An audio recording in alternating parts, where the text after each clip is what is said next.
நீங்க என்ன எனக்கு லஞ்சம் கொடுக்குறீங்களா? லஞ்சமா? லஞ்சம்ங்கிறது எவனோ கபோதி பைய கண்டுபிடிச்ச வார்த்தை. இந்த நாட்டிலேயே லஞ்சம்ங்கிறதே கிடையாது தெரியுமா உனக்கு?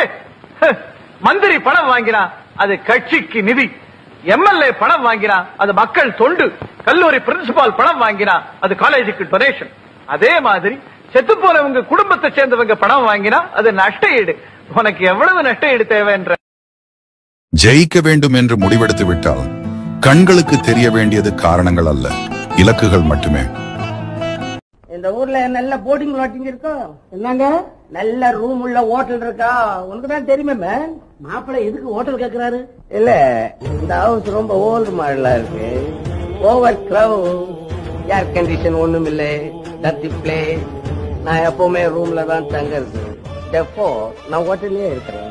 நீங்க இந்த கல்யாணம் ஃபங்க்ஷன் டைம்ல ஒரு ஆள் அனுப்புங்க, உடனே அட்டெண்ட் பண்ணிட்டு போயிடுறேன். சௌரியமா இருக்கும். What is Ruby? இவங்க பணத்தை கொடுக்க மரியாதையை நல்லவங்களுக்கு கொடுக்க மாட்டாங்கன்னு அன்னைக்கே சொல்லல. ஒருத்தங்கிட்ட கேவலம் பணம் மட்டும் இருந்துட்டா அவன் காலில் விழுவாங்க, பாத பூஜை பண்ணுவாங்க, அயோக்கியனா இருந்தா கூட ஆர்த்தி எடுப்பாங்க.